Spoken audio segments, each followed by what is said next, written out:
Hello, everyone. I'm AT Storm Track meteorologist Austin Haskins. We had that band of precipitation move through along that cold front during the mid to late morning and early afternoon hours on our Tuesday. Now, while it wasn't a lot of precipitation, it did lead to at least some travel issues. And in some cases, especially west and southwest, we had more freezing rain and sleet, which led to a winter weather advisory being issued for at least a couple of hours. You're probably wondering what exactly happened. Well, when you look at the different types of precipitation that we see, rain, freezing rain, sleet and snow during the winter months, we ended up having just enough of a warm nose in the lower levels of the atmosphere that came through, and that allowed that precipitation to change over to that sleet or freezing rain, because you have the water droplets above in the top of the atmosphere, and with sleet it melts and then refreezes, and that's where you get those little ice pellets or sleet. And in some cases with freezing rain, you have those water droplets above, it melts, but then at the surface temperatures are below freezing,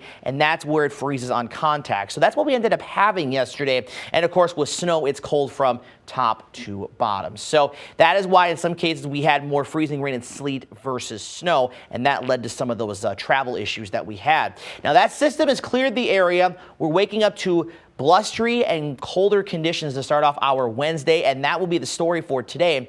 That warm front out to the west will come in here tonight, and that'll bring a stretch of a couple of days at least of some warmer conditions returning to western Wisconsin. So again, colder today, warmer for Thursday and Friday, in fact, warming up pretty nicely even. And then we'll talk about if there are any precip chances ahead following yesterday's system. And the short-term answer is yes, but it's a very low chance. So high pressure is going to keep things quiet today. It is showing more cloud cover here than I think we're actually going to see. We're looking at a mostly sunny to partly cloudy sky for today. Any precip today will likely stay to our south and west as a system passes through Nebraska and Kansas. Now tonight, a very weak upper level disturbance will come through, and there may be just enough moisture and enough energy to squeeze out a couple of flurries or a light snow shower between about midnight and 8 a.m.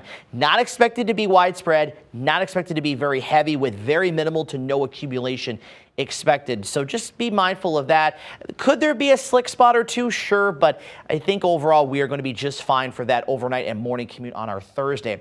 That first warm front kind of fizzles out as our next one to the north and west system-wise kind of takes over, and that will stay to our north as we go into Thursday night into Friday. And with high pressure to the south, we're going to get a south to southwesterly flow, and that is going to push those temperatures up for Thursday and even more so as we get into Friday. Then this cold front to the northwest comes through, and that's going to drop temperatures quite a bit as we get into the upcoming weekend. Now, looking ahead beyond Thursday and Friday, we have just a very slight chance Saturday for some light snow and flurries as the system passes to our south and we kind of get clipped on the far northern edge of it. And then towards the middle of next week, we could see a few more precip chances return by that point. But again, that's way out there, about 6 to 7 days out, and we'll worry about that once we get a little bit closer in time.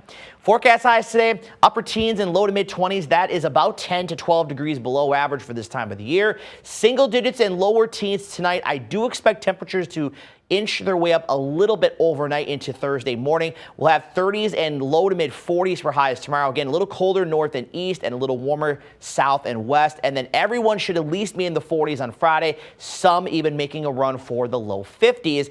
Then you see the drop in temperatures over the weekend, down to 22 on Saturday, 24 for the first day of meteorological spring on Sunday. But then we bounce back into the 30s as we get into Monday and Tuesday next week.